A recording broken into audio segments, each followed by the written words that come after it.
My name is Robert Olson. I was working at Browns Ferry Nuclear Plant. We was involved with setting the first reactor there, The year? 1970. 1970. Uh, let me be sure this is right. I've been saying anyway.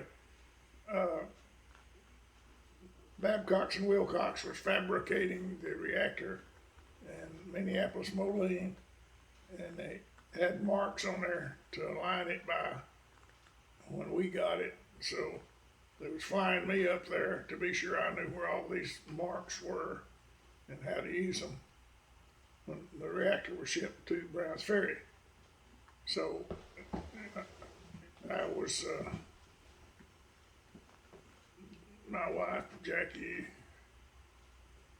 who was a lot prettier than me, uh, was taking me to the airport to meet a flight to fly to Minneapolis, Moline, and she had our son Gordon Dean Olson with her, and she had bought a little car seat that hooked under the front seat. front seat, and it had a little seat belt on it. And I used the car seat belt too. And it was a 1967 Oldsmobile Delta 88 that we had bought And just paid off. and had just made the last payment on it. But it had seatbelts in it. The first car we'd ever had was seatbelts in it. Right. And it wouldn't run unless they was hooked up. Because he wouldn't let it go anywhere unless the seat belts were hooked up, which was wise. But anyway, she takes me by the airport, drops me off. I go checking into the airport, and I'm Which airport? Huntsville. Huntsville Airport between Huntsville and Decatur. And anyway, I'm just about to get on the phone. On the plane. Plane, yeah. Go ahead. They both start with a P. Don't Uh-huh. they? But anyway, they come over the speaker systems and said, whoever, Bob Olson or Mr. Olson, please come to the Information desk. Yeah. no, meet the guard out front. And I go running out there, and there's a guy sitting there in a car, and I says, what's going on? I said, well, it's over this ridge, a little hill. So I get in the car with him, and I'm thinking, well, Your well, I wife, go your out and- wife had an accident. well, his wife had an accident. I thought, well, crumpled fender, I'll just go look at it and get back on the plane. So we're going down through there and get on this little rise, and I see the car with a metal light pole laying across it.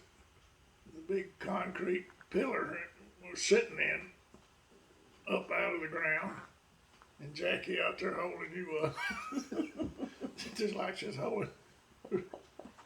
Trophy. Checking you out. But anyway, it's like you're all right. He's all right. He's all right. But she's just grinning, holding you up. But I'm not sure I was grinning. I don't think so. but anyway, he had Dean had a little blood on his ear, I think. But it was from me. Well, he didn't know. I know. But anyway, why she hit that light pole is you was sitting there in that seat and your head was dawdling around I it. was asleep. And so she reached over to take your head and just lean it over on her shoulder.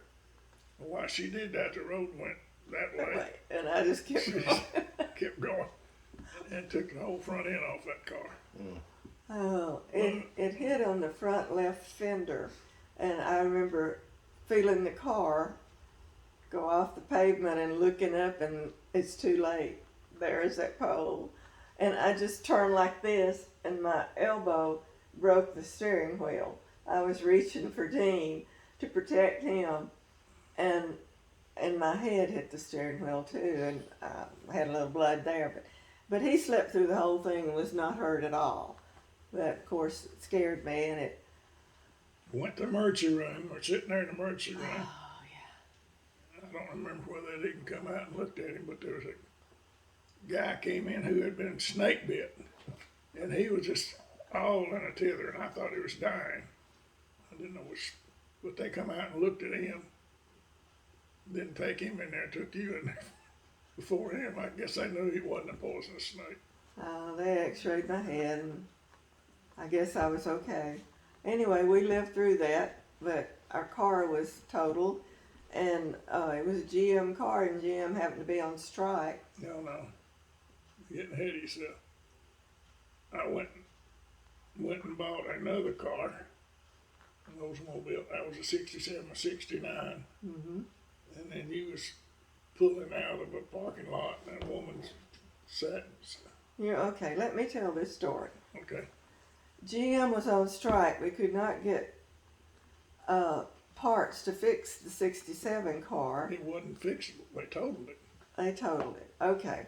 All right, whatever. The 69 is the one was trying to fix, and GM was on strike. All right, we had bought a new car, 67, right out of college. And when he got that first job, and we were so proud of that car. And then I totaled it. So Had 30,000 miles on it, new set of tires. yeah. So anyway, Michelin's. yeah, he liked to never let me live that down. But I finally got him to shut up about it because we were all right. We weren't hurt. The car's gone, but You had car insurance. we did.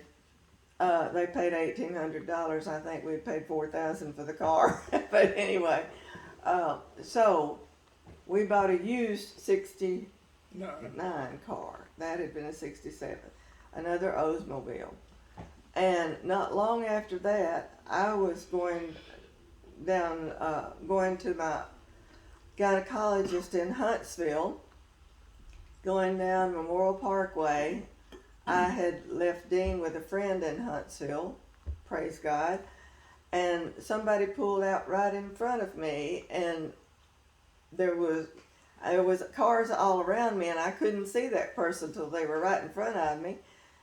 She had been motioned across by somebody and paid attention to them, so I never let anybody else tell me to come out unless I can see everywhere. But I hit her, and nobody was hurt again, but that was like 2 months after the first wreck where I totaled. This car was fixable, but GM was on strike. So we couldn't get it fixed for quite a long time. And I'm still making payments on it. True. And so Dad went to some car auction, and you can tell that one, but anyway, it was an older car with a straight shift that I had to drive until GM went off strike and we could get parts to fix my car. Did you know how to drive a straight shift? Oh yeah, I learned. You drove that Jeep. Yeah, I learned on an old Jeep van kind of thing that Daddy had bought. And yeah, I knew that's how I had to learn on a straight shift. Dad made sure all of us That'll did. be the end of that story. Yes.